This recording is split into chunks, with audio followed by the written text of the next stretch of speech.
Listen as your day unfolds. Challenge what the future holds. Try and keep your head up to the So please welcome again Todd Burks. All right. Thank you guys for coming back. I appreciate it. You had the choice to not come. I'm glad you chose to come back.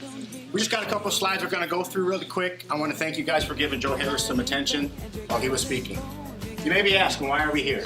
Why am I here? We got 6 adults in the room, right? Why are they here? They've already gone to school. They've already got their degree. They're already successful. They already own a house.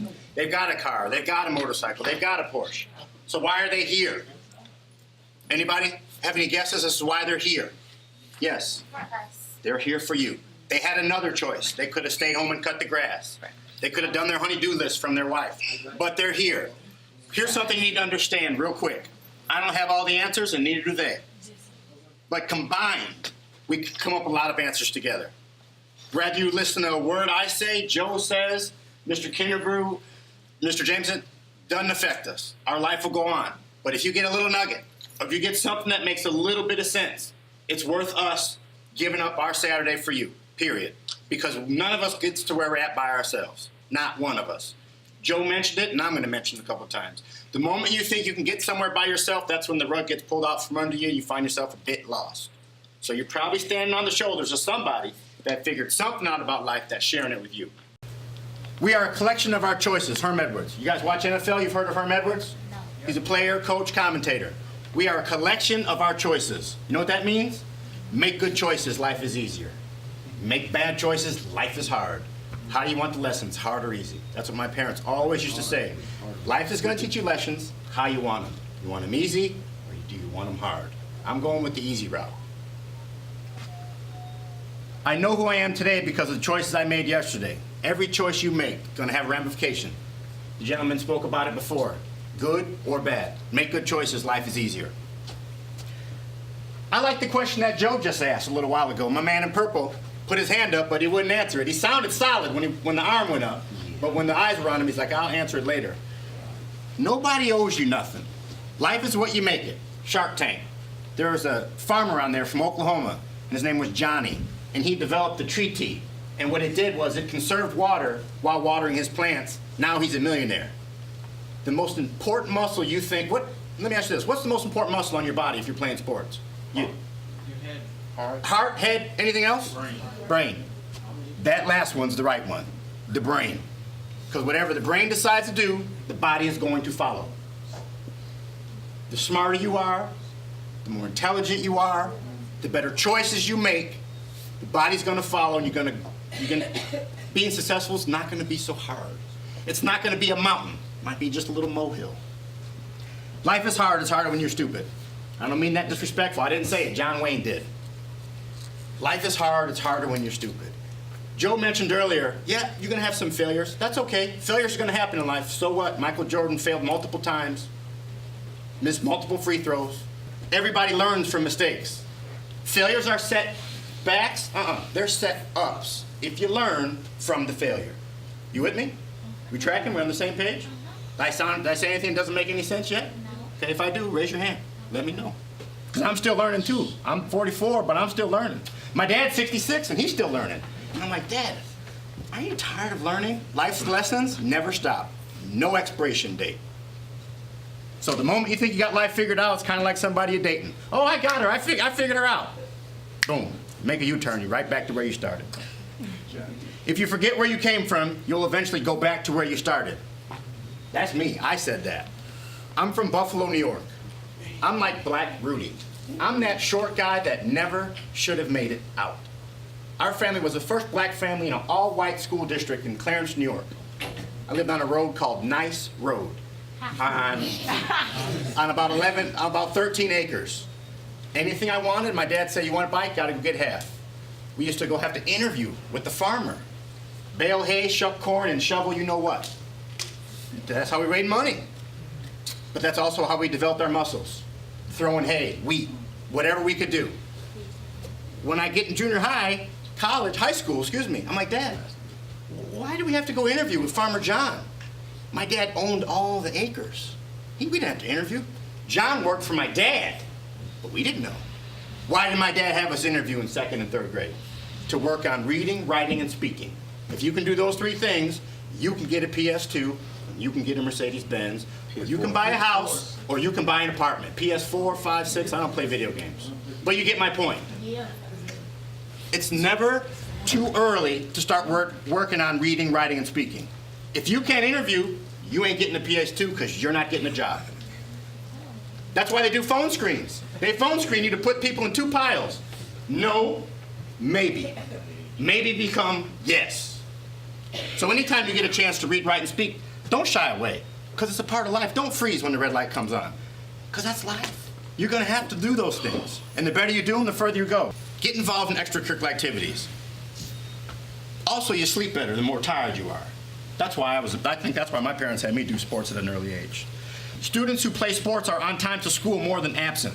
We Could Be Kings, ESPN. I don't know if you guys saw that, but what happens when you have budget cuts in school? First 2 things that go what? Sports, drama. Take advantage of those opportunities, period. You have to look in that mirror. Now, before I even say this, Oprah Winfrey does something right now called Master Class. Anybody ever seen it? Watched the episode? No. Love it. I see that guy raise his hand, and that was your first speaker. Oprah's Master Class. Nobody's debating how smart Oprah Winfrey is, or how much money. She'll probably spend more money than we'll ever make. And she has this master class, and she's done it on Maya Angelou, Justin Timberlake, Morgan Freeman, Lenny Kravitz, all these people. And she said, you are a master. Ted Turner was also one. You are a master in your work.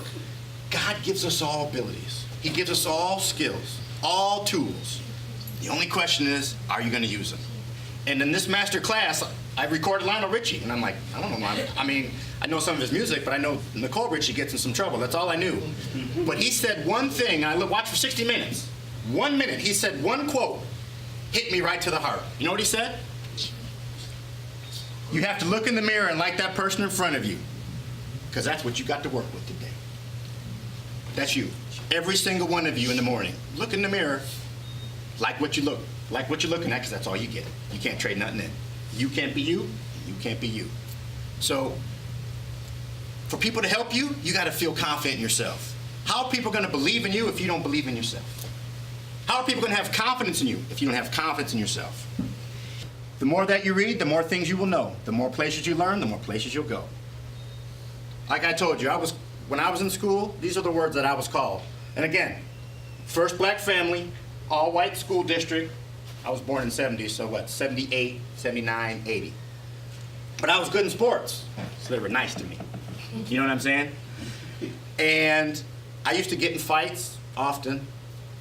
I didn't even wear a long sleeve shirt until my junior year in high school, because I didn't want to draw more attention to myself than I already was, being the only black kid in the school.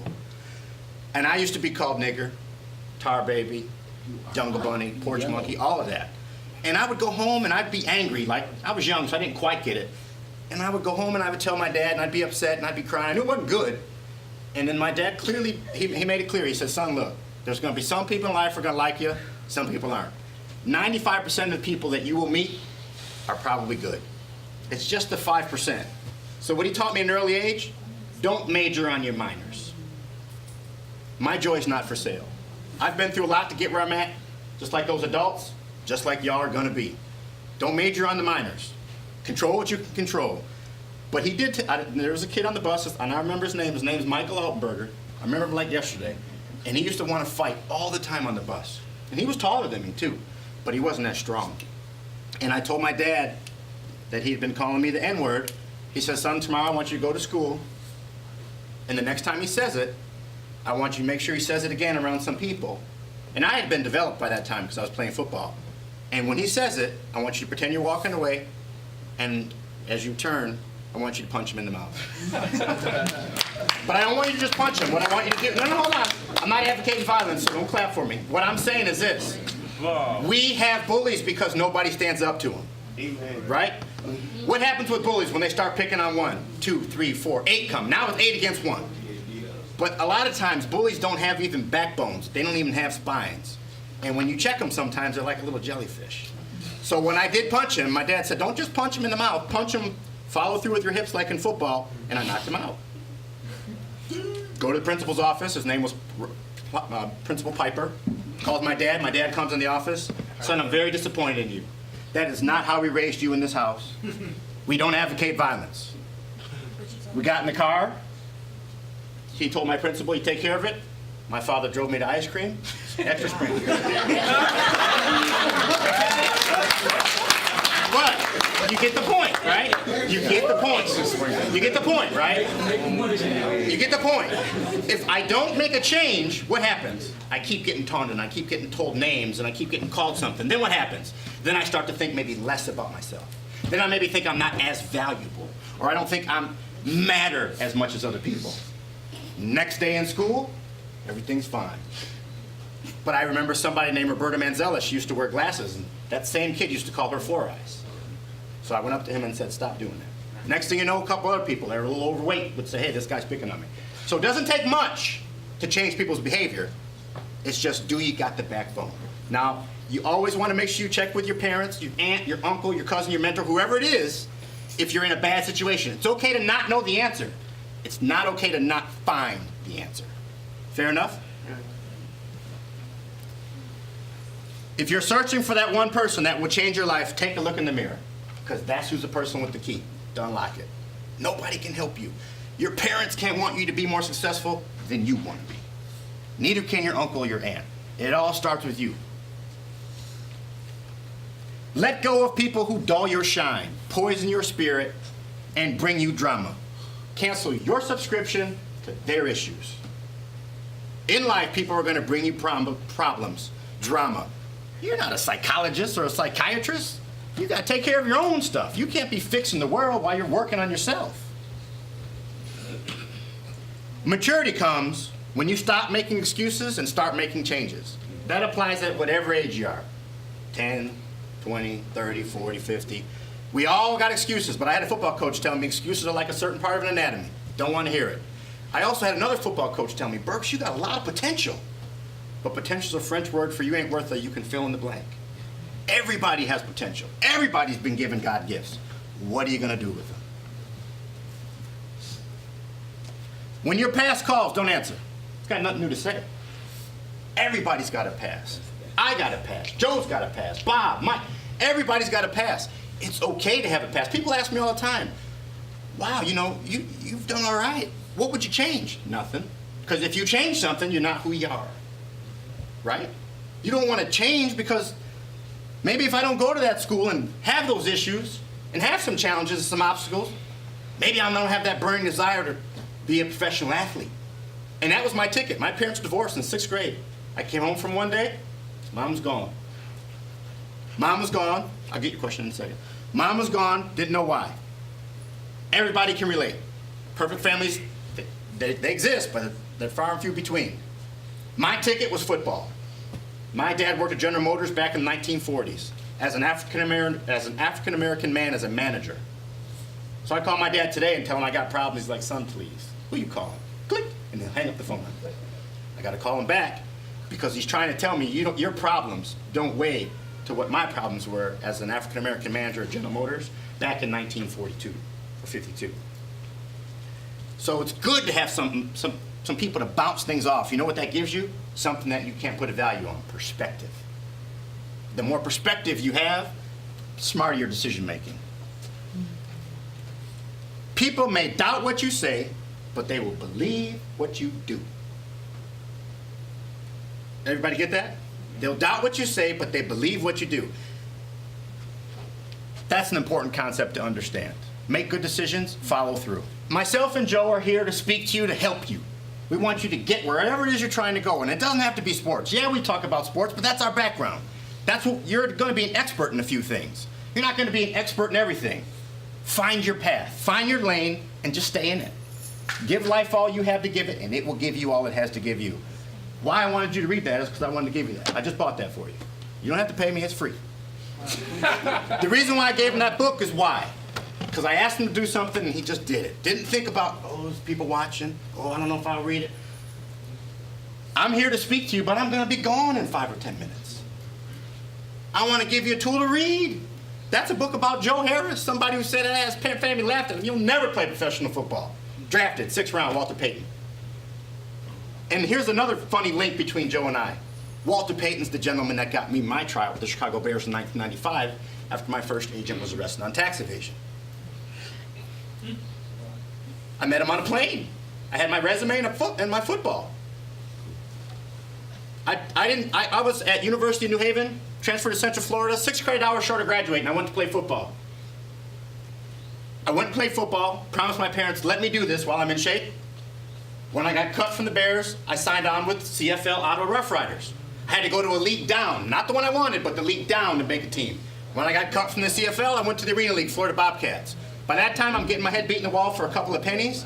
I said, I think I'm gonna go back and finish those last 6 credit hours. You gotta get a degree, people. I don't care if it's in watching paint dry or making baskets. It doesn't matter if it's psychiatry, psychology. You gotta get a degree. Go to school. People say school's tough. Yep, it is, but you gotta figure it out.